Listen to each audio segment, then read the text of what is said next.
we don't have cookies, where possibilities are possible. Here's your host, Jason Marshall.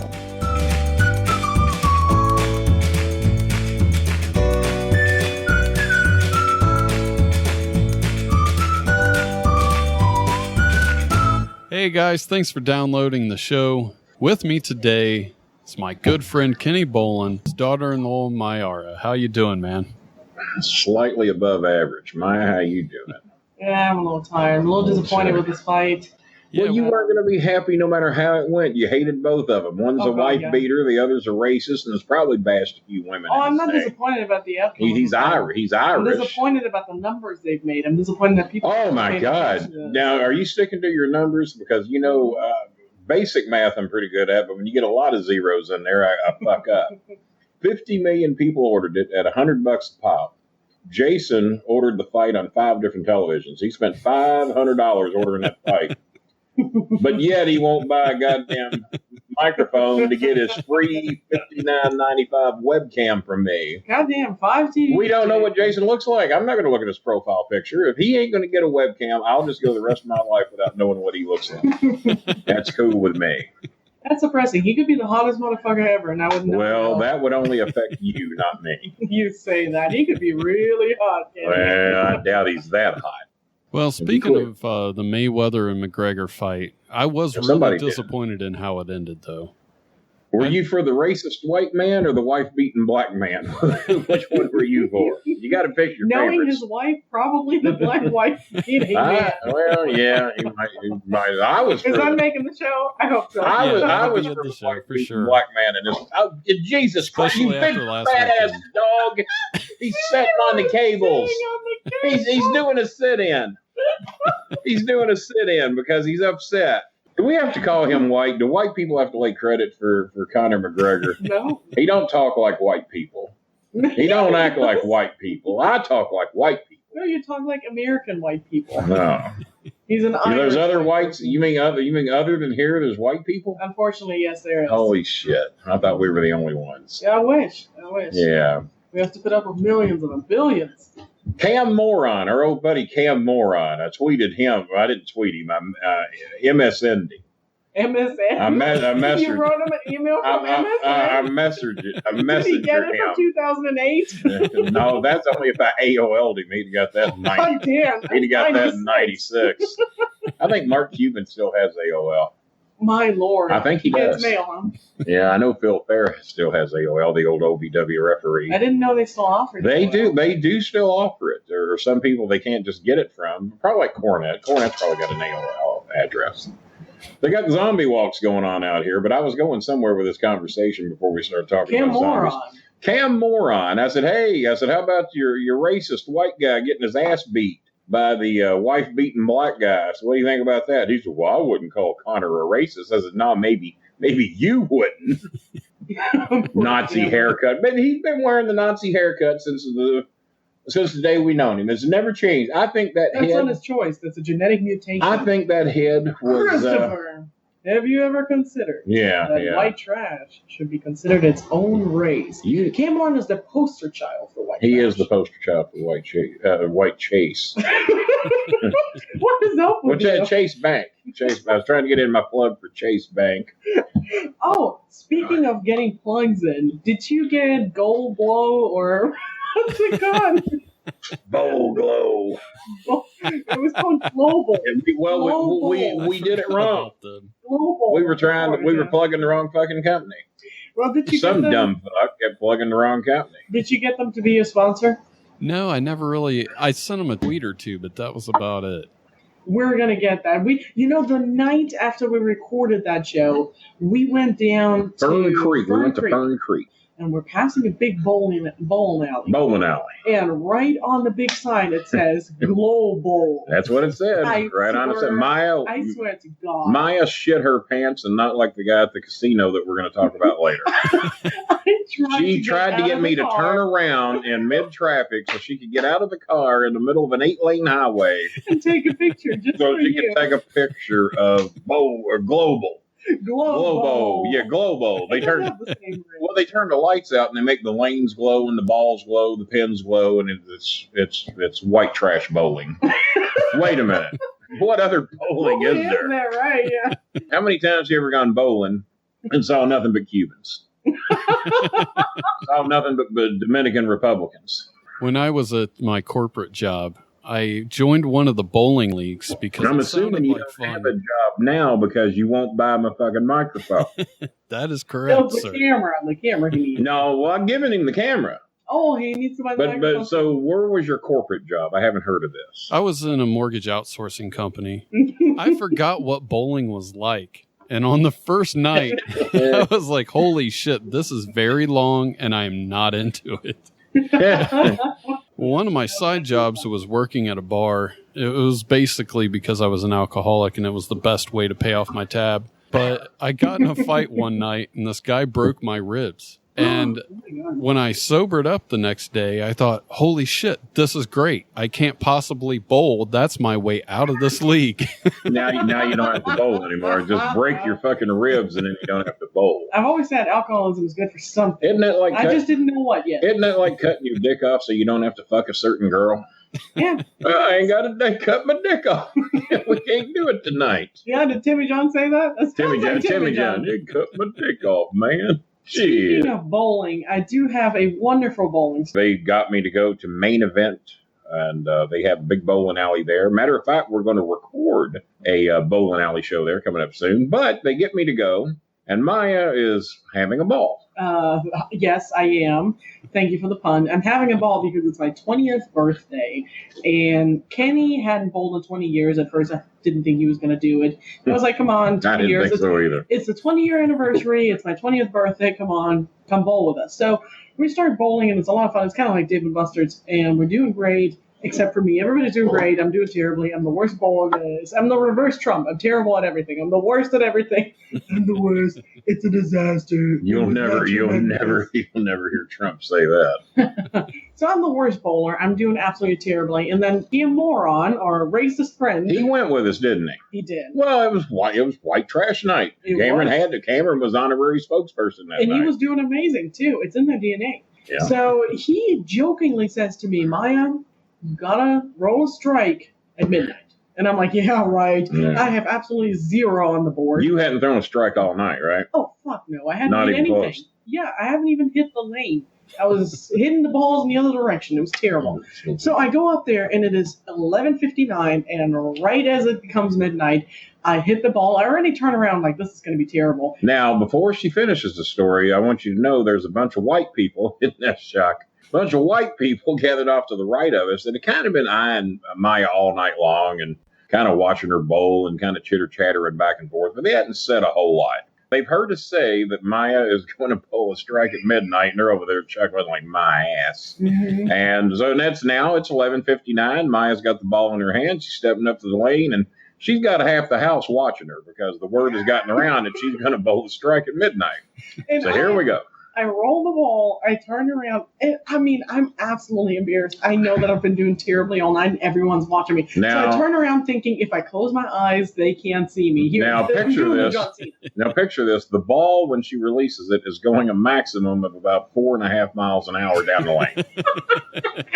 And I'm going, well, here we go. Not a chance in fucking hell. Is this going to happen? And as I turn around, I see everyone's eyes just light up, and I turn back to the bowling alley, and I'm thinking, there's no way. And right as I turn around, I see all of the, I guess they call kegs, all those pins. Right? Pins. It wasn't 10 kegs set up down there for you to knock over. It was 10. Late, all right. There is actually a bowling alley here in Louisville called 10 Pins, not 10 kegs. I see all pins fall down, and I looked at it, and I was like, "There's no way." And I look around, everyone's cheering for me. It's like it happened in slow motion because it happened in slow motion. And I jumped right on Chris, and we're hugging. This was tears in her eyes. I won the fucking presidency. The fucking white bowling team, like there'd be any other. The white bowling team ran over from across the way. They're over high-fiving her. They bought you some desserts. No, they bought me a drink. They said, can I buy you a drink? Yeah. I had turned 20. And I was like, fuck yeah, you buying me a drink. And, didn't they buy you some ice cream, too? They bought me ice cream. They bought me tequila. Ice cream and tequila for a 20-year-old. Once again, it's white trash. What else would white trash bowlers buy a 20-year-old girl at a bowling alley? other than a used dildo with no condom. It'd be my only guess. It was one of my. If they hear me talk much more on here tonight, they're going to think I don't like crazy ass fucking racist white people. Don't want to get that image going. You'd upset half your family. You wouldn't I know? Half. God damn. There's 30% in the family that we don't even know about that are white racists. Assholes.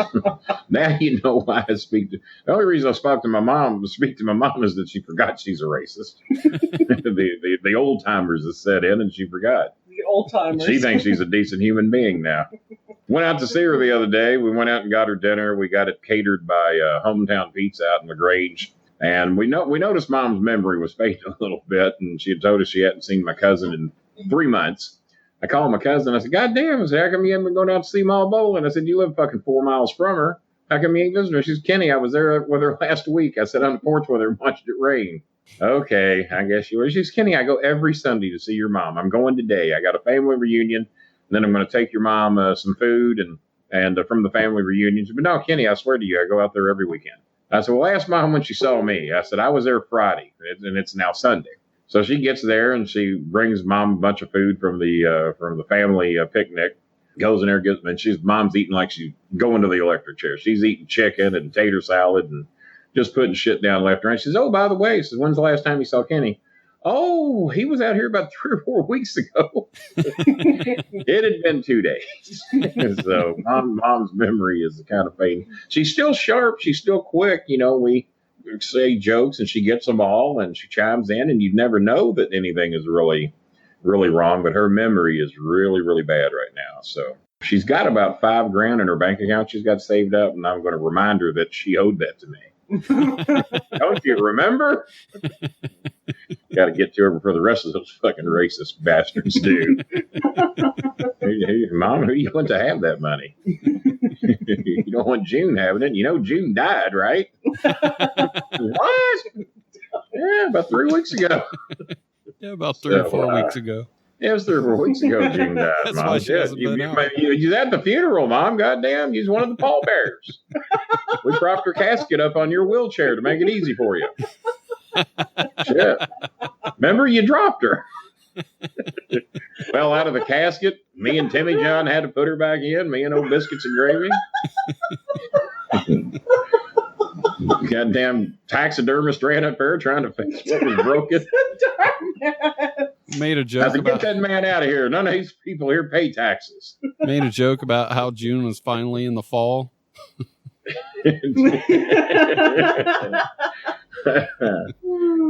Speaking of how things go, what's that thing you got where Mama Cass or whoever you got, and she was bitching at somebody and she was mad that she didn't get a shout out on Twitter or got a follow or something. What was all that about?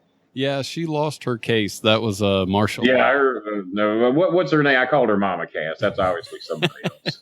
Yeah, she gets that a lot, actually. Her name's Mama Cass actually died choking on a ham sandwich. She sang for the mamas and the papas. You know that song, California Dreamin'? Mm-hmm. Maya? Yeah, If you could put down your jar of peanut butter in your phone, we're doing a show here. But no, Mama Cass died choking on a ham sandwich, and a lot of people predicted that's how I would go as well. But that ain't happened yet. So what's her name now? Mama what? Mama Kate. Oh, that's close. That was in the ballpark. She lost the case, and what's the last we've heard out of them? Have they settled their differences? We still got heat with these two, or what have we got? She had to retweet Choo Choo Stew on Twitter for 72 hours. And everything got squashed, and Choo Choo Stew is now a big fan of hers somehow. Well, who's Choo Choo Stew? Is that the guy she had the problem with? Yeah. Yeah, Choo he's Choo my Stew. buddy over in the UK. You actually claim to have a buddy named Choo Choo too. I think I'd deny that to anybody that would listen. Maya, what else you done this week? Well, speaking of... hang on. This Jason, don't you know this is our show? Regardless of what people think, this is not the bowling alley. This is not Bowling Alley Live. This is not the Brolin Alley. This is not Dinner with the Bolins. Any of the 4 shows that we do. This is, what do you call a show? Wouldn't you going to change the name of this pathetic ass show? We don't have fucking cookies. Some stupid goddamn. Wasn't you going to just you got a new logo, I see. Is that what you look like? Holy shit. No wonder you won't get a webcam. I think he's white. Look at that. This whole time I thought or is he? Maybe he wants to be white. He might be blacker than me. I'm transracial. Transracial. I'm actually black, but I really want to be white, and I'm saving up for an operation. That's why I won't buy a microphone. Well, God damn it. I'm going to Michael Jackson's surgeon. I've got a white microphone that'll blend right into you once you get the good surgery. I don't know how Michael supposedly got his skin bleached. That just don't sound good. Don't sound like you had to do that. There's a lot of celebrities that do that, though. If you look at a lot of celebrities, Beyonce has become a whole lot whiter. Mariah Carey's not black. Never has been black. You know what? I'm not trying to make this a racial thing. We'll wait for that. We'll wait. I was shocked that Beyonce didn't marry a rich white man. Why? She just seemed like she'd be into white men. I don't know why. No, but you know what? I never did try to date her when she was dating Jay-Z, though. So maybe you never tried to date. Yeah, maybe if I'd have just thrown the offer out there, maybe I could have just snubbed that whole thing before it ever got started. Maybe she didn't know that she could have an old, fat, ugly, fat man. Well, who did you have in mind? Nothing old, fat, better ugly than white that. man. I mean, back when Beyonce was hot, I wasn't as old, and I wasn't as ugly, and I wasn't as fat. A little less in all three categories. All right, so back to the Jason Marshall show. Well, I was going to say, speaking of Choo Choo Stew, we got a thing going. I've talked to him, and I talked to another guy in Canada named DK. They have bagged milk. Did they have milk? Yeah. Well, when I was 4, we used to have powdered milk. Is that the same thing? It come in a bag. A bag or a box? No, we had it in a box when I was real young and real poor. Still exists. Oh, I'm sure it does. It's kind of like baby. But when we got commodities and got our canned ham, which was basically that shit was good, man. And we got the peanut butter that I told you could lube a tractor with. Mm-hmm. That was the good peanut butter. And we got real molasses and oatmeal and government cheese. That was back when Dad was in prison. And we were on the thing called the commodities. You talk about white trash. I evolved somewhat. But I wanted to ask but that was the best time, man. Commodities were great. And powdered milk, though, you didn't get no real milk. You got powdered milk because it never went bad. Yeah, of course, that makes sense. Mix it with some water, I'm going to guess. Oh, yeah. No, you mixed it with milk, you dumbass. You mix it with milk. Go out and get your gallon of milk. Mix it with your powdered milk. Come and get your milk. Otherwise, you're just getting water milk, and that ain't as good. And to be honest with you, powdered milk tastes like water milk. It don't taste like milk. All American milk tastes like water milk. All that good peanut butter, good government cheese, and we get shit milk. It wasn't right. Dairy milk's just disgusting. So, Jason, what kind of bag does this come in? Is this like a Ziploc bag? And why are you talking to me about bagged milk? I wanted to ask Maya if they had bagged milk over in Germany. We do not. Really? Okay. Well, they got it in England and Canada, but not in Germany? No. We have our milk generally comes in cartons, and it's not refrigerated because it's that was the good shit y'all were going to bring me. That was the chocolate. That is refrigerated. That's a different. That is refrigerated because they wouldn't let you bring it to me. So. Yeah. See, the pure dairy milk comes in a carton and it's recyclable and all that shit. We used to drink a lot of milk back when I still liked dairy milk. And what else did you ate something that Chris felt bad for you? Thought you was dirt poor. Bread and something. Well, you put something on the bread other than Nutella. You just sit around and eat bread. Every night. See, my birds and squirrels do that too. My parents worked a lot, and they during the week didn't have time to cook for dinner. They would come home at like 7 or 8, and we had to get to bed. So we would just have sandwiches for dinner. And of course, in Germany, the bread is so good. You go down to the bakery. That's sad. My mother was a truck stop prostitute, but yet she cooked us 7 squares a day. I'm sorry, a week. Maybe I know why I'm fucking fat now. Jenny, it's time for your 7th meal. Jad's in here. I can't, Mom. You're going to eat it. You can't go outside and play. I don't want to go outside and play. I just want 5 meals from now on, Mom. Let Janice have the other 2. So Janice started eating 9 meals a day, and you saw what happened to her. So, yep, that explains a whole fucking lot. I'm glad we broke that down. Self-diagnosis is the way to cure yourself, Maya. Just always eat your 9 squares a day and quit bitching. No, I never bitched about it. My parents didn't cook. You didn't They would bitch go about down to your the bread? bakery. They would get like 7 different types of rolls and bread. It was crunchy. It was warm. It was good. You put some butter on it. It's still melting. And Yeah, I knew really you good. put something on it. It was the butter bread. Well, you laid the table, and we Laid had the table. This had- wasn't my choice. butter, jam, Nutella, honey, peanut butter, almond butter, and then we had. Now, how much almond butter can be a tad expensive over here? Is it bad over there? Yeah, it is. Yeah, But my okay. mom really loved it so forth. Yeah. Yeah, when my mom wants something. Wouldn't cook for you, but she could get the almond butter. And then you have like 4 or 5 different types of ham and salami and mortadella and that kind of stuff. Let me guess, you leaned on a salami, right? Yes, I love salami. Had a feeling. We do not have bologna, thank God. But then you have like. You know, the Philippines say they don't have bologna either. Thank God. They don't even know what I'm talking about when I talk about bologna.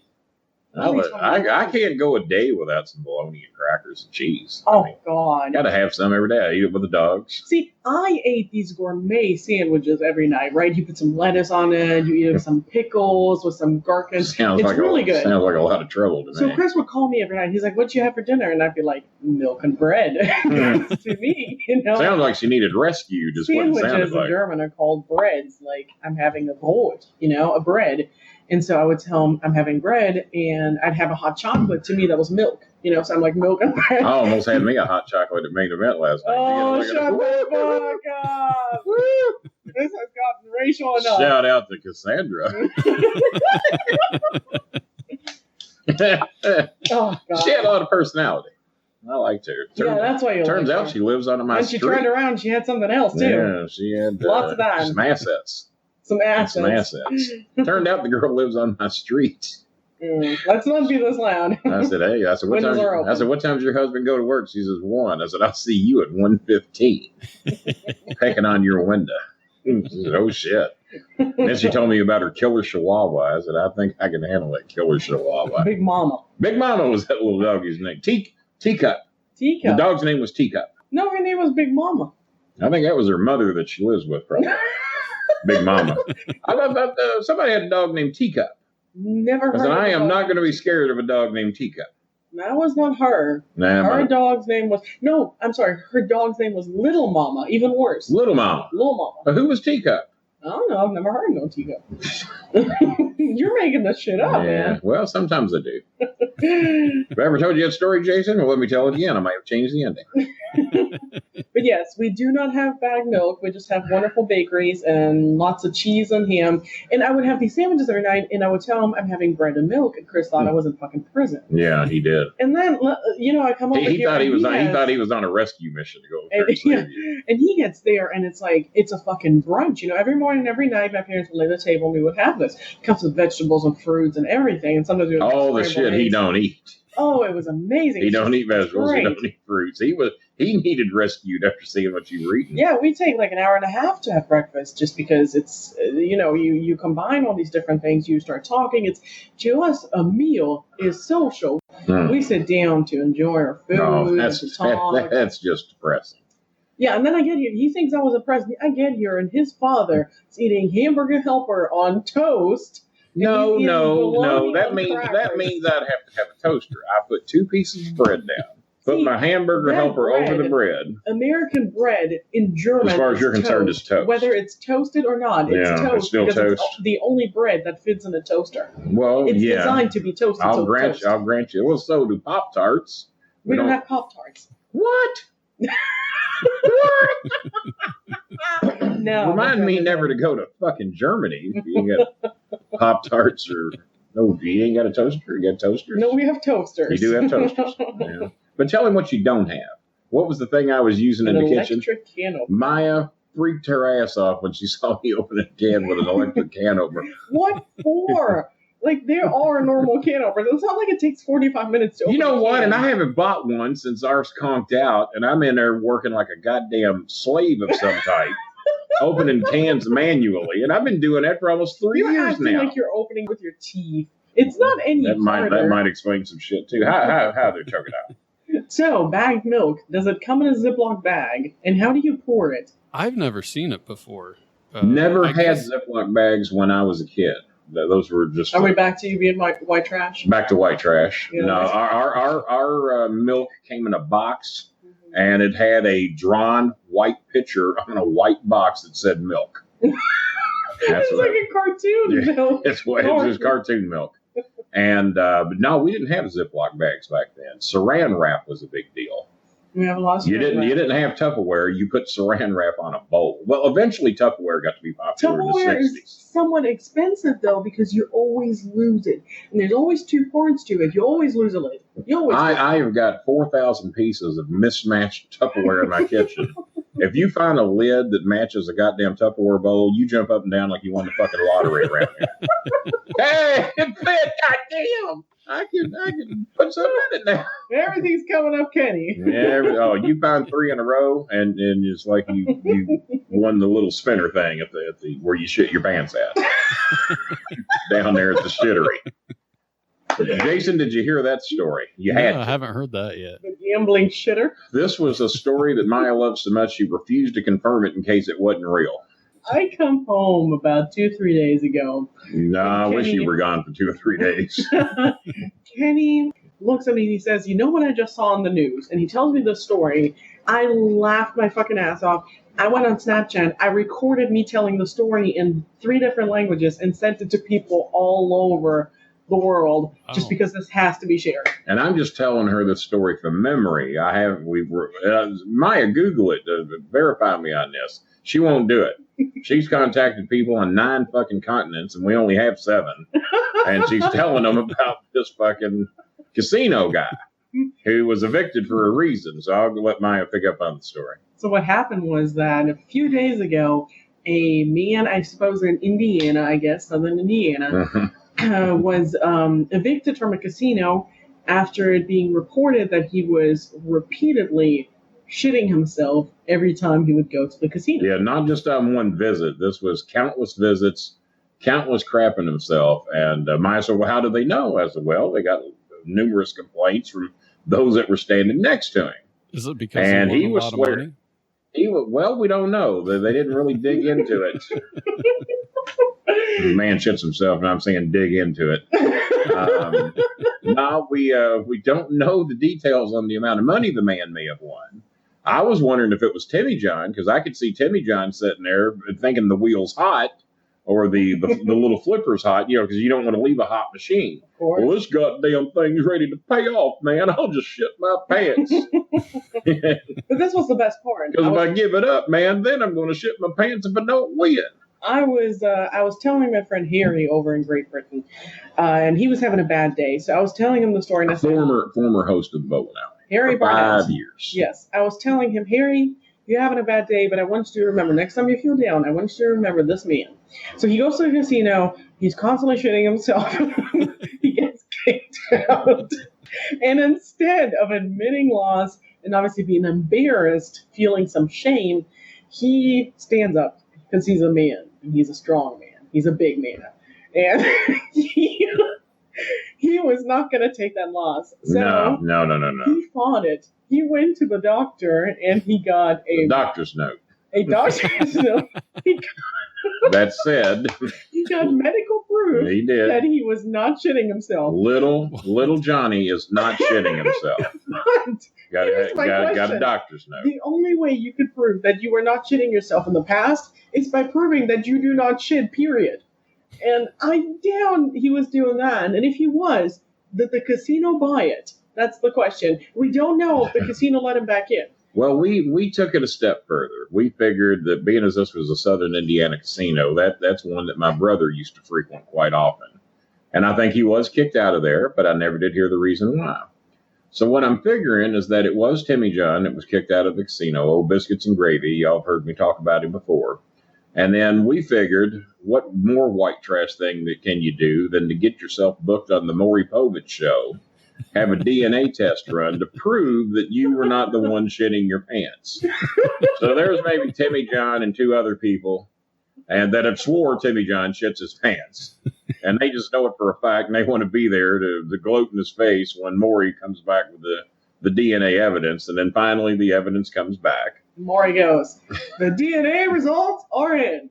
Timmy John, you are not the shitter. And then Timmy John gets all excited, jumps up there dancing around, and oh man, I just shit myself. He's so happy he go back to the casino, he shit his pants.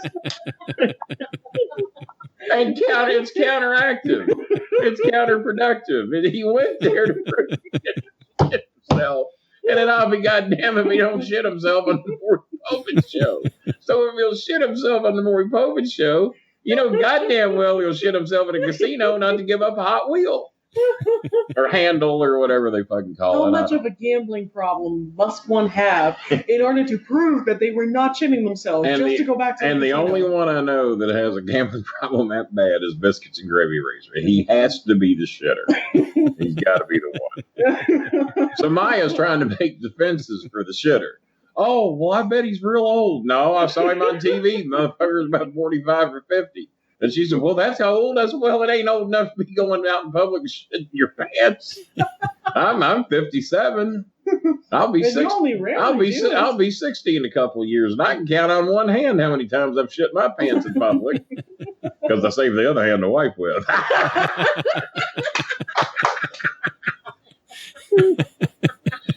Boy. Now you know why we don't call this the Jason Marshall Show. You don't want his fucking name on it. You don't call it the bowling alley or the crap house or whatever y'all want to call this goddamn show. I don't want nothing to do with it. Well, I'm glad you brought him up because the last time you were on... Are you Googling him? Are you... No, I can't swear it was Southern Indiana, but that's where my brother got kicked out of, so we just assumed it was him. Well, the last time you were on the show, we were going to tell... I didn't shit myself. I do know that. We were going to tell the Colonel Sanders story, but we ran out of time. Did we run out of time? Yeah, so we were going to tell it on the next episode. Didn't we go like 4 hours on the last show? Yeah. We did two 2-hour shows. How did we run out of time for Colonel Sanders? I don't know. We've had some long shows. Well, we have. We thought we was banned. We hadn't heard from you in a while. And Maya says, well, should we call Jason? I said, no, he'll hit record and it'll be a fucking show. Not going to call him. Oh, I just looked this up. We were wrong. Oh, what? This happened in Ohio. Jason, anything you want to tell us? Anything you care to admit, Mr. Jason? We're at Mr. Ohio. Guy who didn't There's a picture of the guy. Let me see the guy. Let me see if I... Hang on, bring it up right now. Oh, he's shitting himself. I know he is. He's wearing white pants. Can't do that. Yeah, I mean, if you shit yourself several times, oh my God, the guy's on Skype with him. He's probably 29. Now Tim goes to casinos in Ohio. He goes to Ohio, Indiana, and he goes to 3 different ones in Indiana. This is a nice one, too, they're showing. What city? I'm not sure because I'm not listening to it. I'll have to look it up just a second. Probably up near Cincinnati. I bet it's near Cincinnati. Yeah, Cincinnati. Yep, there we go. Yeah, Timmy John's I can only repeat. Do you want to come remember Timmy John met me and Rob Dickin. Come out of the outhouse. Yeah, Timmy John met me and Rob Dickin up there once. The only time that I've been to a casino in the last 20 years, I guess, other than to see Casey and the Sunshine Band. And I won $500 that night. Guy gave me some $50 worth of tokens. I spent $3 and won $500. It says here, a Kentucky man visiting Ohio. Kentucky man. Yep, that's Timmy John. The casino asked him to leave. That's Timmy John. For something he said he didn't do while he was there. Mm-hmm. Timothy interviewed. Oh no! Oh shit! Oh no! Are you shitting me? Well, no, shit me. Are you? Is his name really Timothy? Oh my God! They asked him not to share his last name. I'm telling you, it's all adding up. He plays in Ohio. His name is Timothy. He said the Jack Casino security asked him to leave because of the stain he had on his pants. All of you out there that have Facebook because Tim's too stupid to do Twitter, and I didn't think you could be stupid enough not to do Twitter, but he doesn't have one. And I blocked him because he's a fucking idiot. So write Timmy John and say, hey, is that guy named Timothy that plays in casinos in Ohio? Are you his name's Tim Razor, Raisor, Tim the Shitter Razor, and look him up. If you see a big goofy looking fuck in his profile picture, that's him. The other Tim Razor is a gay Tim Razor that lives in the same city as Timmy John, Carrollton. Yeah. And Tim's such a homophobe that he really had a problem that there was a gay Tim Razor And there's also a child molester, Tim Razor, that lives there too. The child molester was not that big a deal. It's the gay guy. Gay one got on his nerves. The child molester, he didn't have much of a problem with. Thanks. So there's 3 Tim Razors that live in Carrollton. One's gay openly. One is a child molester openly. And then there's Timmy John, who has gambling and shitting issues, apparently. I know it's him. It's got to be. Everything's adding up. Everything is turning up roses, except for in Timmy John's pants. So writing Tim Razor, and don't tell him tell him I sent you. I don't give a fuck. And just say, hey, there's a story about a guy named Timothy that plays the casinos in Ohio, who's from Kentucky, who had to be asked to leave a casino because he shits in pants. Are you the shitter? And I want as many of you as possible to look up Tim Razor, look for that stupid-looking profile picture of this big country fuck, and then ask him that question for me, because I can't, because I blocked him. I'd like to have him on the show. We need to talk about this. Oh, God. Well, you got to get him to admit it first. If he admits he's a shitter, they're not going to let him back in, and he's got a gambling problem. You know how he's going to respond. He's not going to admit to it. He has the thing when he's lying about something. You don't want to know. Oh, man, you don't want to know. That's when you know Timmy John's lying for sure. The other way you know Timmy John's lying is if his lips are moving. There's only 2 surefire ways to know for a fact. And he walks in, he says, I got a blowjob from this girl for $5. And Kenny goes, how'd you get that? How'd you confront her? How'd you ask her? Yeah. Man, you don't want to know. No, actually I do. That's why I asked you. How did you get this $5 blowjob? And it turned out the girl wanted meth. And so Tim was basically, in a way, a drug dealer, I guess, because he was giving her the money, the $5, to go get her meth. Now, anybody that blew Timmy John for $5 has got more than a meth problem. So we need to examine that first. Yeah, we're back to white trash. And he had one girl. He had one girl that was going to give him a blowjob, but in order to do so, she wanted to use Timmy John's food stamp card to get some food, and then she was going to give him a blowjob. So he drives her to the store. This is how stupid he is. He goes, you've heard stupid Kenny jokes before. Timmy John drives this meth addict from the glorified trailer park that he lives in. They call that place Happy Hollow because everybody in there is on drugs. If the police need to get their arrest up, they just go through and just start looking for people sitting on their porch and patting them down for meth. You know, they're going to find it. He drives this girl to the store, hands her his food stamp card, which I think's got like $200 on it or whatever. God damn, that's a lot. And apparently she goes into, well, if it's got the full amount on it. Yeah. And he was acting like it did because he's pretty pissed as to what happened. So he drives the girl to the grocery store. She goes in and she promises Tim she's going to get about $10 or $15, maybe $20 for the food. And then she's going to come back out and they're going to go back to his place. She's going to give him a blowjob for the $20 of food she got. Well, what she actually did is she went in and she spent the whole $200, called her mother. She come and picked her up. She pulls up the front, girl comes out. She waves at Timmy John, gets in my car with her mother, and she's gone and you never saw her again. And he was the fucking man. And I didn't even give a goddamn blowjob.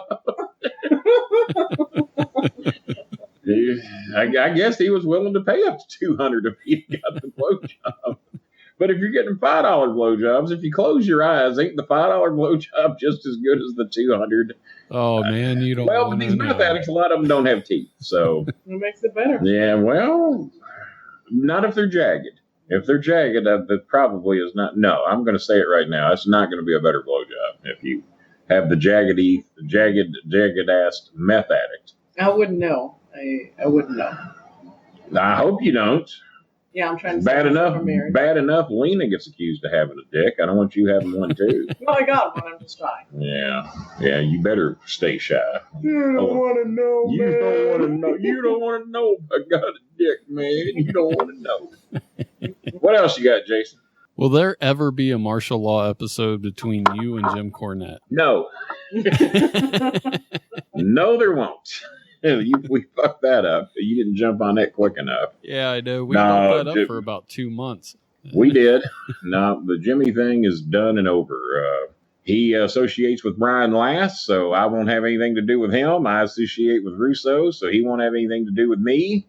And we are what they call a Mexican standoff right now. I'll never do a show that he does where he's involved with Brian Last, and that's the only shows he does. And you know he ain't going to do a show that is on Vince Russo's network, whether Vince is on it or not. But he is so eaten up that I now am on Vince Russo's network that all my shit's tainted now. I'm just no good for society and no good for America in general, because I dare do shows on Vince Russo's network that pays me way more money than Jimmy Cornette shows ever did. So, and just for the listeners at home, you want to explain who Vince Russo is and why that matters? Well, that's right, because this is a comedy show, and they may not know. Vince Russo was a big-time television writer, producer, who basically cost Jimmy 2 of his jobs. He was a big deal with the WWE for quite some time. Russo and Jimmy worked together in WWE. They had creative differences. Jimmy was an old school type of guy. Vince Russo was more modern and more just, let's try any fucking thing and see if it works. And regardless of how sexual it is or just how ridiculous it is, let's just try it and see if it turns out to be good TV or not. And Jimmy was against all that shit, which I pretty much was too there for a while. But I didn't hate anybody or want to kill anybody over it. It was just a difference of opinion on how to produce and put together a television show. So Jimmy's starting all this shit and having fights and calling him names. Well, I can't say having fights because he's never had a fight in his life, and which means he's never won one in his life. Well, he's had fights, but he lost every one he ever had with me, and I don't know that he ever actually fought anybody other than me. So, but either way, he's never won a fight in his life. So him and Russo aren't getting along, and WWE's got to pick one of them because it's obvious they can't work together. So WWE picks Vince Russo. Well, wouldn't you know that eventually Jimmy goes to TNA, and Vince Russo also ends up in TNA, a wrestling group down south that is being filmed in Orlando at the park down there. And once again, Jimmy and Russo can't get along, and they're bickering at each other. Mainly Jimmy starting all the shit because he's one of these aggressive little yappy dogs that has this Napoleon complex and wants everybody to think he's tough. So once again, it comes down between Russo and Cornette, and the company picked Russo. So the way Jimmy sees it is that he cost Jimmy 2 jobs, cost him maybe hundreds of thousands of dollars. I don't know what he was getting paid, but that's the story Jimmy tells. And then eventually Jimmy wanted to kill Russo. And I told Russo after years and years and years, 16 years of hearing Jimmy threaten this shit, I said, I think the boy's over the edge. I said, I think, he called us to get advice on whether to get an EPO or not. Maya, Chris, and myself all consulted on it. They were very educated in EPOs. I was just going on emotion. And we all 3 agreed Vince needed to get an EPO. So then Jimmy eventually finds out that I was the one that motivated Vince to get the EPO. I told him I did, but he didn't believe me. And then it came out in a while that it was true. And I said, well, I told you I did. But he didn't believe it. So now he believes it. And then eventually I fired Jimmy's host, Brian Last, because he didn't like how Maya and Chris ate him alive on arguing whether there should have been an EPO filed or not, on just people in general, not even Russo. And Maya especially ate him alive. So Jimmy got mad that we fired Brian Last, said I loved my kids too much. I need to cut them loose and just do these shows on my own. Because Brian knew he and I could play around and fuck around and people would buy that I wasn't trying to put him in his place. I was just being an entertainer. Maya was eating him alive and from an educational standpoint was putting him in his place real bad. And he was embarrassed by it. So that's why he wanted Maya off the show. So that's what led to all this, if y'all can even comprehend the very, very short version of how all this come to be. But Jimmy hates Russo. I got no use for Brian Last. And never will the two ever work together again. So looks like after 41 years of friendship, looks like me and Jimmy are done. I don't see how it can be saved. I really don't. Yeah, that's a shame, too, because you guys have been through a lot together. We even told the dumpster fish story. If you guys can get through dumpster fish, you would think if you could get through anything. You could get through anything, wouldn't you? But no, Jimmy can't let this shit go. And Jimmy's associated with a lot of people I had no use for or cared to do business with. I wouldn't say I hated. I didn't want to kill any of them, but there were some people that if they were in Jimmy's house, I would not go there. If they were at dinner and they were there, I would not go. And that's just how I handled that. Well, Jimmy can't handle it that way with me and Russo. All you got to do is just not show up where we are. That's easy enough. Russo don't even come to Louisville. And he doesn't have to do any shows that we're doing. But because I'm his friend, as far as Jimmy sees it, I've betrayed him, and I'm not worth being a friend anymore either. Even though he won't get rid of me on Facebook or Twitter, he or his wife, because they want to see and hear everything I'm doing or saying. So they won't block me, but yet they don't speak to me either. Well, I'd reached out to him 3 times. He never reached back. So I don't speak to him either. And if he did call me, I would make him wait 3 months for a response because that's how long he's made me wait. And he's no better human being than I am. So if he thinks I'm going to go jumping just because he calls and say, hey, Kenny, I'm ready to talk. Well, good. I was ready to talk 3 months ago. So now you wait 3 months and then we'll talk. I know that's childish, but that's how I do business. Well, well, your new show starts on Vince Russo's network. It's the Realm Network. It does. It airs September the 13th, hosted by Jack Lane. Is that his name? I believe Jack Lane's his name. Jeff Lane, excuse me. I'm glad you remember.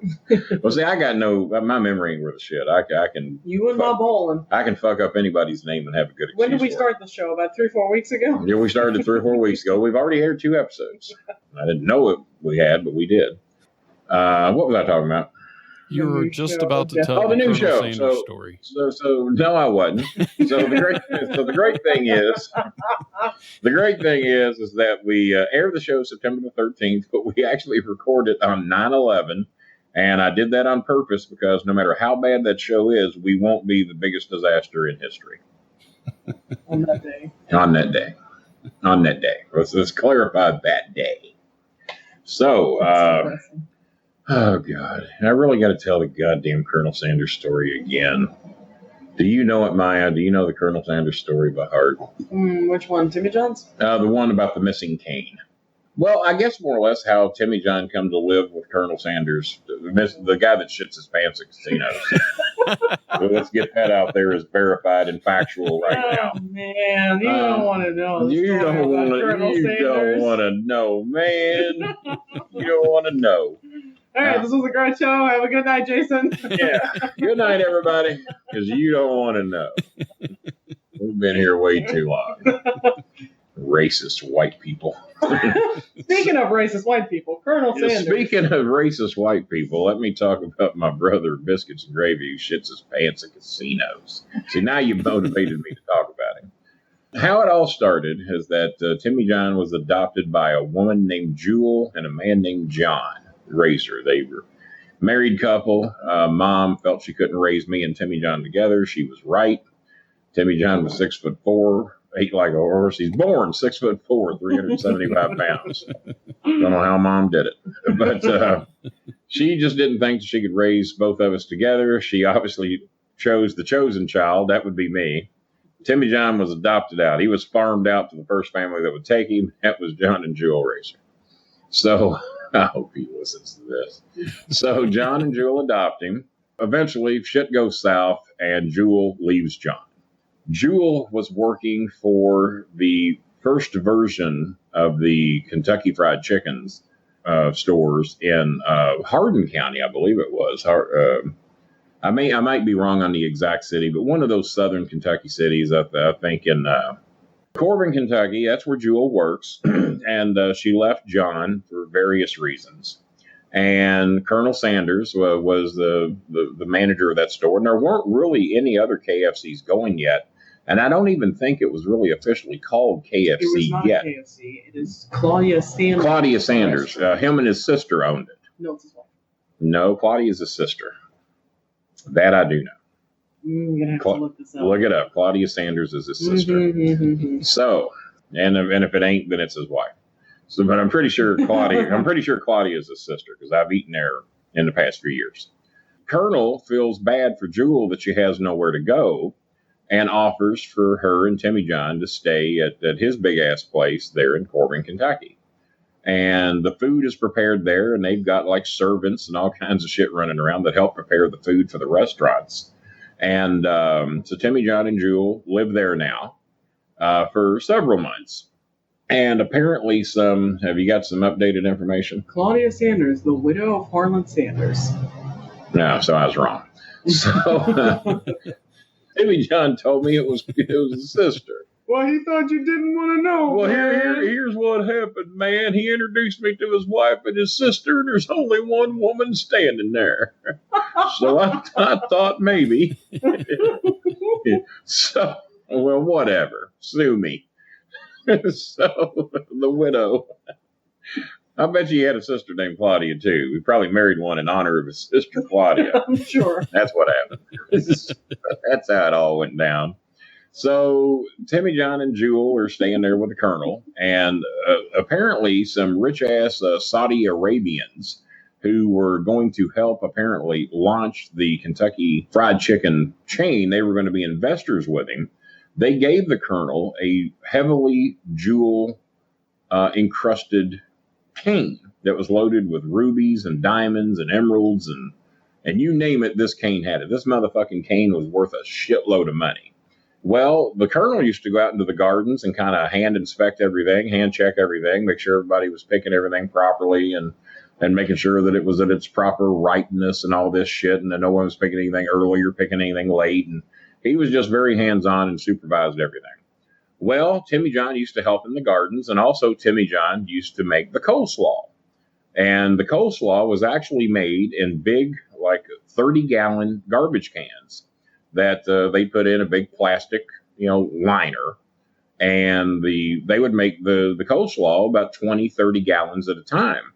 And Timmy John's job was to pinch up the cabbage and the lettuce and everything that went into making the coleslaw. And it had to be made a certain size. And if it was bigger than your thumb, the Colonel made you redo it. So he was really in Timmy John's shit about making the coleslaw the right way. And that was his job. So they come back in. The Colonel's bitching him out over bad coleslaw. He ain't making it right or whatever. And then the Colonel realizes his cane is gone. Well, he thought Timmy John grabbed his cane and went playing with it or whatever. And he's really giving Tim shit over it. Tim saying, no, I didn't take your cane. Tim's only 9 or 10 years old at this time. Jewel's giving him shit because now she thinks their free ride of staying with the Colonel's over, because he was very picky, very mean, very tough to get along with. And eventually, once he got restaurants, they were always inspected with a white glove. And if you didn't pass the white glove test, he'd shut you down and take your shit. He would take your fucking fryers and everything that he put in there, and he would close it down. He didn't want his name associated with it. So it gets so bad, they called the state police to come out and look, because this cane is apparently worth thousands and thousands of dollars, even in the late 1960s. The police come out there, and then Timmy John and Jewel and Claudia are out looking in the gardens and in the fields where all the food is grown. And they're going up and down the rows because somebody said, well, I saw the Colonel out here and he had his cane with him. So maybe he left it out here in the garden somewhere. No, I didn't leave it in the garden. Y'all are crazier than hell. I brought that cane back in the house with me and all this shit. So they're out there searching each row one by one, because there's corn and everything else out there and it's difficult to see. And I'll be goddamn here. Now the police are there and they're all searching everywhere trying to find his cane. And there was a cop fairly well near Timmy John. Well, Timmy John, after hours of searching, he finds the cane.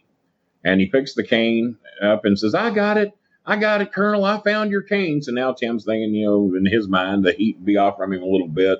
Colonel will be so proud of him that he found the cane. And the Colonel had told him that there's no way it was in that garden. And Timmy John found it, and there it was. Well, wouldn't you know that the state trooper grabbed that cane away from Timmy John and held it up over his head and said, yes, Colonel, we got your cane. We've got you. He wanted to make it look like the police did their job. So they grabbed the cane away from Timmy John, hold it up over their head, and show the Colonel out in the garden that they've got it. And they walk it back in, and Claudia is standing there, and so's Jewel. And the Colonel is so grateful, and he's, oh, man, I'm so sorry. I just knew it was in the house.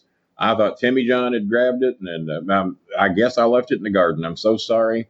I apologize to everybody, and officer, I owe y'all a tremendous reward. I owe you a big reward for finding. No, Colonel, you don't owe us anything. And Claudia says, you damn right you don't owe him anything. He says, he's not the one that found it, Colonel. or because I think even she called him Colonel. You know, he would not be called anything else. You wasn't going to call him Harlan. And she said, Timmy John found your cane. Said he was out there, and he's the one that found it, and that officer took it from him. So if you owe anybody anything, you owe Timmy John. And Timmy John's big smile on his face, thinks he's going to get $5 or $10 or whatever. 1968, $10 was a lot of money. Tim had never seen a $10 bill in his life. Well, the colonel didn't give him $10. He reached in his pocket and he handed Timmy John a $100 bill. And Timmy John is, I'd say it, shitting his pants. even at 8 or 9 years old, Timmy John is shitting his pants right there in the colonel's garden. And that's good fertilizer, and that makes good tomatoes. So Tim now thinks he's got $100.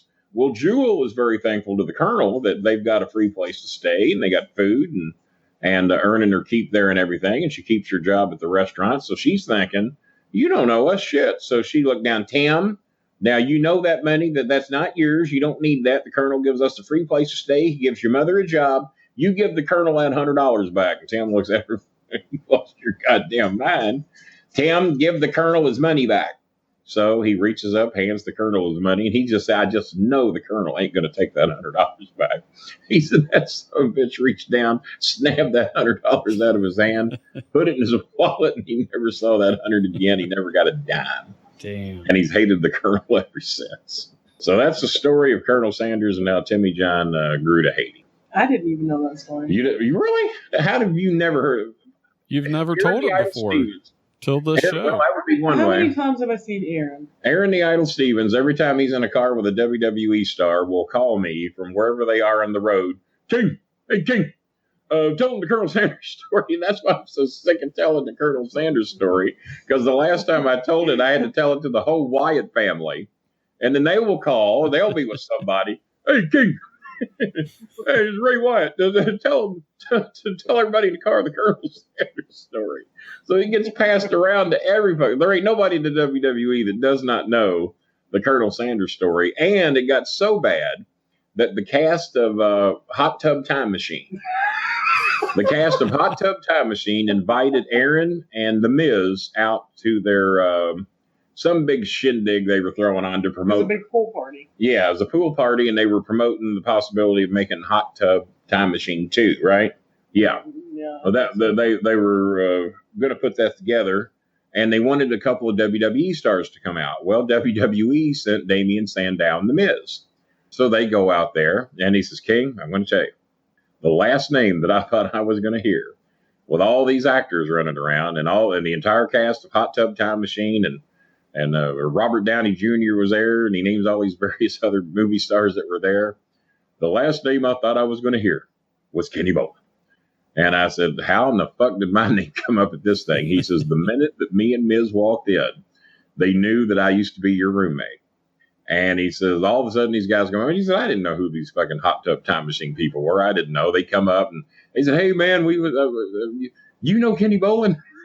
He looks at me, and The Miz is really put off because I used to manage The Miz as well. And The Miz and me didn't get along very good. So the minute my name comes up, Miz is already put, because they thought that they were coming over there to fawn over them. Why didn't you and Miz get along? He was just hard to get along with. He was just a little cocksucker. So here's The Miz and Damian Sandow at this big shindig thing here out in Hollywood, just before WrestleMania. And so Miz thinks they're coming over there to fawn over him. And the first thing he's got to hear out of his mouth is, hey, man, you really know Kenny Bolin? And he says, yeah. He says, yeah, that's Kenny's roommate for probably a couple of years or so. And he says, I got to ask you something. He said, we listened to the Jim Cornette Experience and we listened to the Bolin Alley. And we've heard him tell the story about his brother was practically raised by Colonel Sanders. Well, that's a little bit of an exaggeration, but they did live together. Idol says, can you tell us anything? Can you confirm any of that? You got anything you can tell us that maybe they haven't told on Jimmy's show? He says, guys, come on over here and sit down.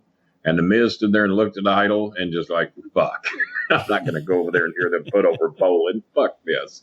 So Miz wandered off somewhere else, like disgusted. He says, Kenny, I sat down on a bench with them and I told them Kenny Bolin stories for about an hour and a half. And every time I tell them something, they go, no fucking way. No fucking way. And he says when he gave the details of the Colonel Sanders story, they just lost their mind. They just knew it was all a work bit. There's no Anyway, he's making all this shit up. He says, nope, guys. He said, I've known Bolin probably longer than anybody around here that you're ever going to talk to. He says, nope, it's all true. He said that they wanted me to do a cameo in Hot Tub Time Machine too, but I don't think they ever made it. I never got a call, let's put it that way. So that was the Hot Tub Time Machine story. Is that story in your book, the Harlan Sanders story? I honestly don't know and can't remember. Because it seems like it should be in the book. If not, you should really think about putting it in your next book. We're considering he's considering writing another book. His first book being I Probably Screwed You Too. He thought about having like 6 different covers, like the first one being Probably Screwed You Too. Well, I do have 6 different covers. No, you wanted to change the title too, remember? Well, yeah, and name film the different titles that we come up with. And we was only going to add 1 new page in each book. Yes. I Probably Screwed You Too. I Just Screwed You Again. Mm-hmm. Look Who's Back to Being Screwed. Yeah. You didn't fall for this again, right? How Are You Not Broke by Now?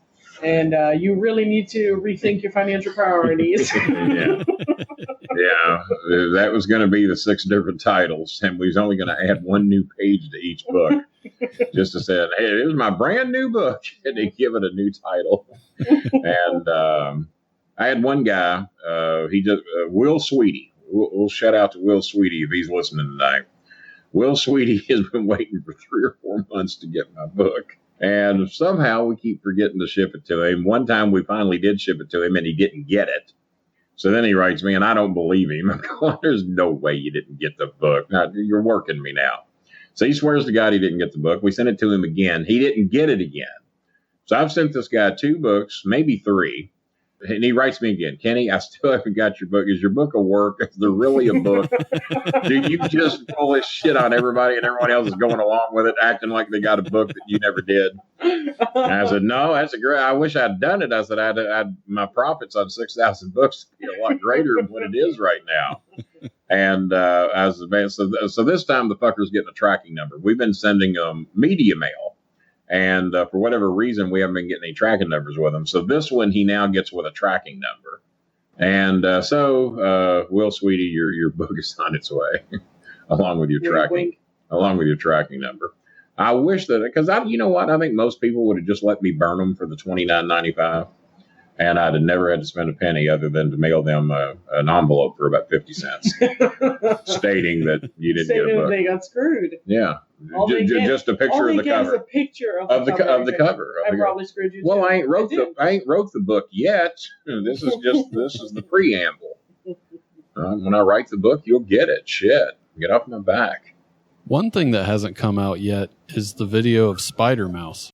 Oh, God. We were just talking about Spider Mouse earlier today. We haven't done a video for Spider Mouse. I think you have the only recorded copy. You got All right. Tell you what I'm going to do. You love having that exclusive of Spider Mouse.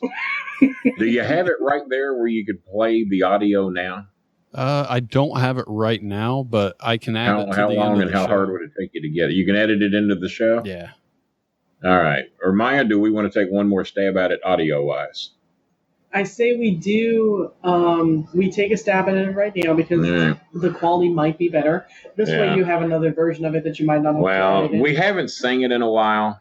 I sing it every day. You sing it every day? Well, I'm going to let you do lead. I'm going to be just a touch of background and following your lead. I think I remember most. And the live audio version of Spider Mouse for the first time ever.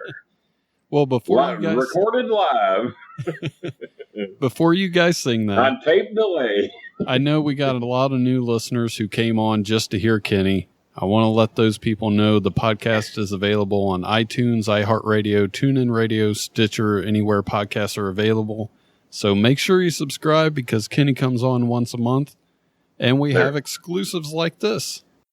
Okay, this is a little song that Maya and I wrote together while in my ex-wife's living room, while Maya was shitting her pants, wondering if mouses could climb on ceilings. Mouses? Oh my God, I'm already cracking up. So here we go. This is the first time ever worldwide released version of Spider Mouse.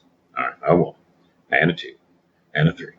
Spider Mouse comes from the garage into your house. Shoots a turd, any size, swats with his tail right in your eyes. Look out, there goes the spider mouse. Is he strong? Listen, please. He eats radioactive cheese. Takes his wife to his bed.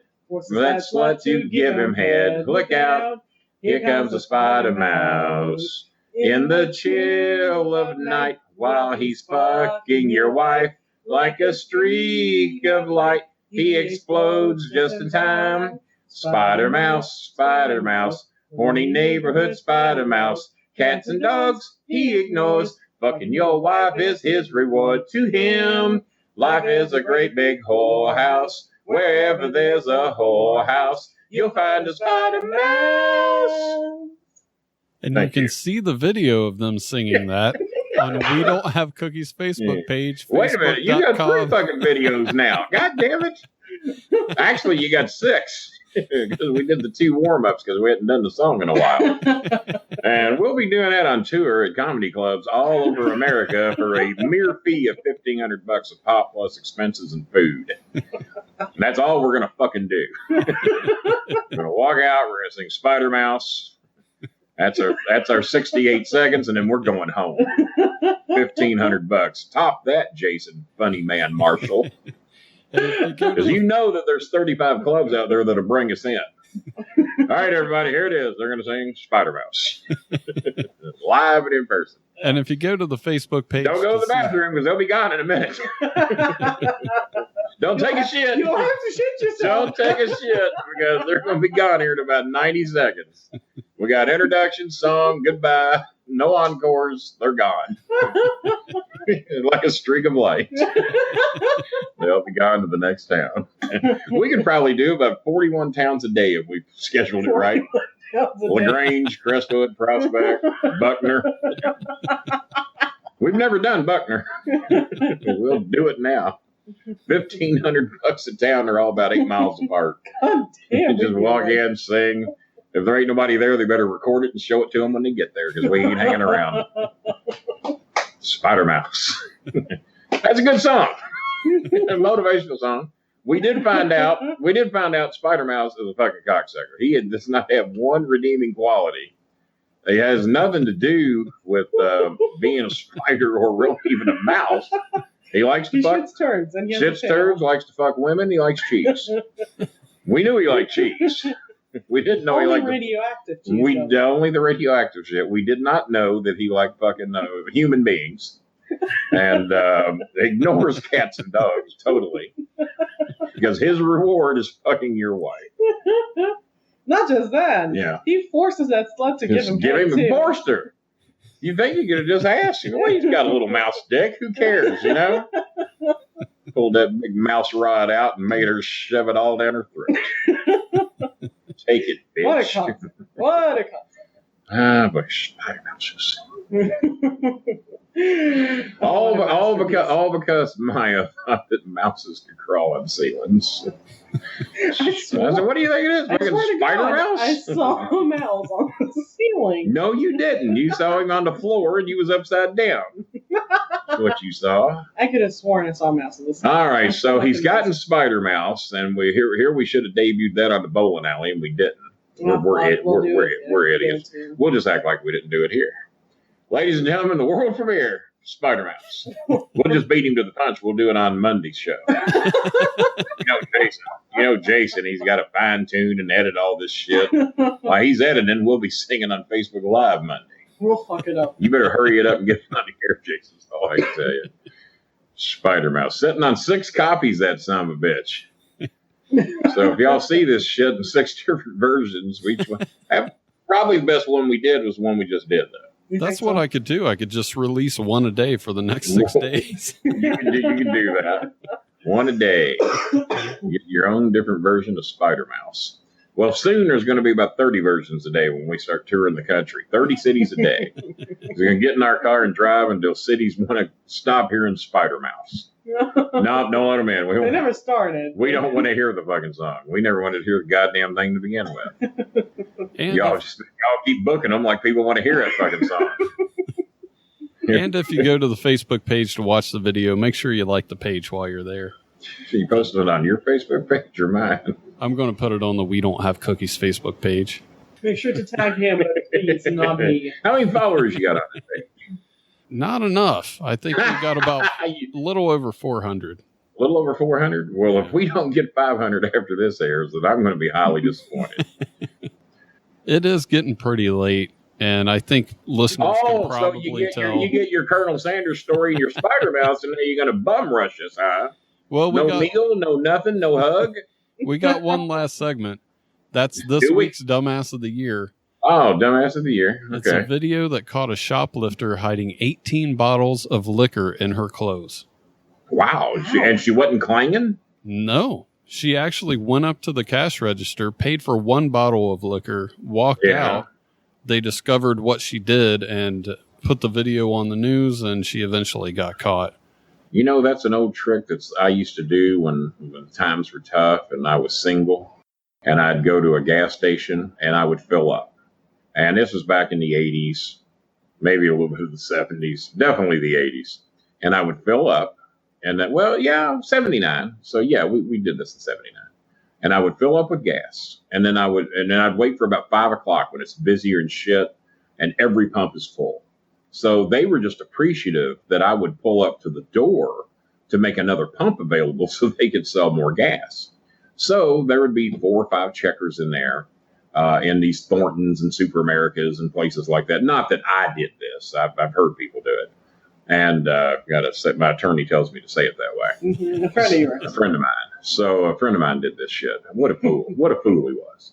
We'll say it was me. This is not a stupid Kenny story. It's a stupid friend of mine story. Friend of mine story. So we'll say it was me just to make the story interesting. So I would fill up with gas, and it would come to $20 or $30, whatever gas cost back then, because I had like a 22-gallon tank, and would pull up to the door after I filled up. There'd be 4 or 5 checkers in there. They don't have any clue to what car. There'd be fucking 20 cars out there, so they couldn't keep track of it. And at that time, I drove a gold Grand Prix.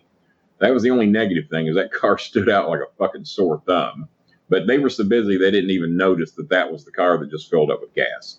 So I'd pull up to the door, and then I'd shop for a while. And I'd walk around, I'd get a bag of chips, I'd get a Big Red or whatever, and really let them forget that I'd filled up with gas. Then I'd go up to the counter, and I'd have a bag of chips and a Big Red in my hand, or maybe just a Big Red in some cases, or a payday bar. I'd only have 1 or 2 things at best. And a $20 bill in my hand. And I'd hand them the food and the $20 bill, and they would say, every single time, "Is that all?" "Yes, yeah, that's it." And then I would turn my back to them and start looking at the candy rack to see if there's anything over there I want. And then they'd say, "Okay, here's your change, sir." And I'd turn around and I would blindly hold my hand out, take whatever they gave me, and then put it in my hand, put it in my pocket. And if they gave me anything back at all, I knew they'd fucked up. And then they'd put $19 in my hand. And then I'd put it in my pocket and grab my Big Red, go to my car, get and leave just as fucking fast as I could. And I must have gotten 100 free tanks of gas doing that. And it was their fault because they weren't paying attention. And I didn't steal anything because I didn't ask for anything that they didn't give me. I gave them enough money to pay for the gas and the Big Red. And they only charged me for the Big Red. They were not looking to see, well, did you get gas? Now, if they said, "Did you get gas?" I would have to say yes. But they never would ask me that. And that's probably what, if you don't know, "Did you get any gas?" And I'd have to say yes. I couldn't fucking lie about it because I'm not a liar. It's not me. It's not in my DNA to do that. So we must have pulled that 100, maybe 150 times at least, just doing it that way. Yeah, your friend really was very smart about that. And there was another friend I had who would punch cards for me at Super America. And if you got 5 punches, you got a free tank of gas. If you filled up 4 times, your 5th tank was free. Well, I'd go in there and he would punch me out like 20 or 30 cards at a time that were all ready for a free tank of gas. So every time I'd go in, Phil Fair. Oh, well, just buried his ass. Sorry, Phil. Feds will be at your door tomorrow. So Phil Fair would punch these. Went on to be a great referee at OVW, by the way. Had a little pull. Had to give him something. Because so I'd go in there and I'd shop. And then, of course, he wouldn't ring me up on the groceries I'd bought. And we'd walk out of there with $75, $100 for the groceries. And then I'd hand him one of those Super America cards, get a free tank of gas on the way out the door. And of course, we'd always go in there on bone dry empty. So it'd be 30 or 40 bucks worth of gas, plus your 80 to 100 bucks worth of groceries. And if they had 12 packs out there stacked up like they do at gas stations, we'd fill the fucking truck up with 12 packs while we're out there. There might be 16 to 20 packs of 12 packs in the truck. So we'd fill those buggers up. And then we would take the wood and fertilizer that they had stacked up out there, put that in the back seat, and then go home and sell that to anybody in the complex that needed fucking wood, because we had fireplaces in the complex. So we would sell the wood and fertilizer to anybody that wanted it at a seduced rate. So one trip to the gas station. Seduced rate. A trip to the gas station could be worth $200 or $300. And then we might go back later that day and load up on groceries again. How late you working, Phil? Well, I'm working a double today. Well, good. We'll be back here for the midnight shift. And he would turn the fucking cameras off, and we'd go in there and we'd load up on lunch meat and ice cream. And you all don't want to know how many Yoo-hoos I had in my refrigerator. And I used to do this shit when I was married to Gabrielle. And Gabrielle, I'd come in with all this fucking lunch meat and Yoo-hoos and a fucking trunk full of 12 packs. Gabrielle would say, well, where'd you get all them 12 packs? They had them for a fucking buck, a 12 pack down in there. I got about 20 of them. She'd believe it. I'd never fill up with gas with her in the car because I couldn't tell her how I was getting it. So I would drop her off somewhere and then I'd go fill up. I'm coming clean, folks. Well, if it were me, it was actually a friend of mine that did this stupid shit. I'm way smarter than to do this shit for 5 or 6 years. 87 to 93. Poor Chris. No wonder he hasn't got a work ethic in his body. So you were about to tell your own stupid story, and that was mine. Well, ladies and gentlemen, it is almost 3:00 in the morning. Well, no, I don't want to go. It's 2:15, you liar. What? It ain't. No, it is 3. My bad. I looked at the clock wrong. What was your story? I thought we were in the same time zone. You had a stupid story, but I told you my stupid story. Or did you have a stupid Dumbass of the year? Dumbass of the year. Oh, yeah. Although I have to say, the dumbass of the year, yours was good, but I'm going to say the gambling shitter should be on that list. I will add him as an official nominee. Thank you. Only if he gets back in the casinos can we take this title away from him. And I'm actually going to include that it was your brother Tim. Oh, please, because Timothy, gambling Ohio from Kentucky. Please tag him. It's got to be the guy. Got to be the guy. I'm seriously considering sending this to him on Facebook and asking if he would like to do the show to defend himself. Defend his honor. Oh, my God, it'd be amazing. Is it true or is it not true? You shit your pants and you're a Trump supporter. I don't know which is more embarrassing. Oh, that'd be a funny show. I might even tune in to listen to that one. But I ain't talking to him. I just added him as an unofficial nominee. So, well, I'm burying enough people. I've buried Cornette, buried Timmy John. Well, I do gotta say that lady hiding 18 liquor bottles, that takes some skill. That is. That's you can't just do that casually. Her game up, she started with like 1 or 2. Yeah, probably. I wonder if it became a challenge. It was probably buy 1 get 3 free. I mean, I've done that. I remember when I used to work at TG&Y, I was in charge of the pricing gun. And once again, this is on Timmy John. He would tell me what he wanted, and I'd price a chainsaw that normally sells for $139 for $29.95. Timmy John would come in, get his $29 chainsaw. The checker would look at, God damn, are there any more of those back here? No, man, I got the last one. And then as a return favor, I would price beta tapes that were normally beta cassette tapes that were like $23. I would price them for 99 cents because no one in the TG&Y had a fucking beta deck. They didn't know what they cost. So I would price them 99 cents, put about 10 of them in a row. Tim John come in there, he'd get his $29 chainsaw, buy my 9 videotapes. It saved me about $230. And I had a friend that did it. Yeah. I had a friend that did it. That's what my attorney tells me to say. So, all right, if you're going to pussy out on me at 3 a.m, I guess we'll just go on somebody else's podcast. Sing Spider Mouse. Hope they beat you to it. That'll teach you. Well, where can people find you on Twitter? They can't. After all the shit I've divulged today, I'll be killing all social media. Going into hiding, I'll go out to Nebraska or something. They'll never find me there. Twitter is, what am I? At StarMaker Bolin. At StarMaker Bolin. His Instagram is Kenny Starmaker. Yeah, you set that one up. I don't know what it is. Let me look it up. I think it is Kenny Starmaker on It's Instagram. Kenny Starmaker. Let me just Pushing 1,000 followers on there. And the thing is, I just made my first post about a week ago. I had 700 followers and hadn't made a post. All right, so on Twitter, he is at StarMaker Bolin. On Instagram, he is Kenny Starmaker. Mm-hmm. And I am at the Maya Doodle on both. And on Facebook, it's /StarMaker Bolin. And on Google, it's... Nobody uses Google. Oh, okay. Well, we won't You're give that going to one. give them your LinkedIn, too? Yeah, give them my LinkedIn in case I start looking for a job. Never mind. Never mind. We're on that fucking 30-city tour. I don't need no fucking work. You're going to be busy. Spider Mouse, 30 cities a day. Going to be an all-time record. I bet no one's ever done 30 cities a day. We're going to. We'll start at 6 in the morning. We'll get done about midnight. Get in the hotel, do 30 more the next day. Spider Mouse. Don't you wish I'd leave your house? I will not because I need the money. I sure wish I was funny. Look out. We're not going to leave your house. Well, you we are. don't even have to go to clubs. We'll just go to people's houses, knock on the door, demand $25 and sing Spider Mouse. That might be more money. Because we can do a lot of houses if we get into a big neighborhood. We just refuse to leave. Who's going to move me? Unless they got a gun, then we leave. Well, you are going to leave the show. No, I'm not. I did The say people, good I think, day. just demanded one more hour. One more hour. They Sing can, Spider Mouse again.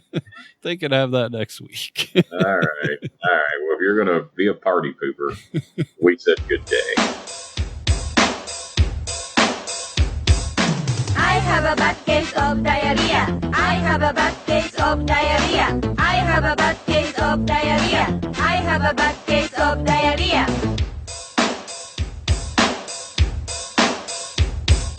I have a bad case of 肩に手を乗せ I have クロスして A bad case お腹をさすって of diarrhea ジェスチャーゲームの要領です。感情を込めてやってみましょう。 I have a bad case of diarrhea. I have a bad case of diarrhea. I have a bad case of diarrhea. I have a bad case of diarrhea. I'll be 60 in a couple of years, and I can count on one hand how many times I've shit my pants in public because I saved the other hand to wipe with.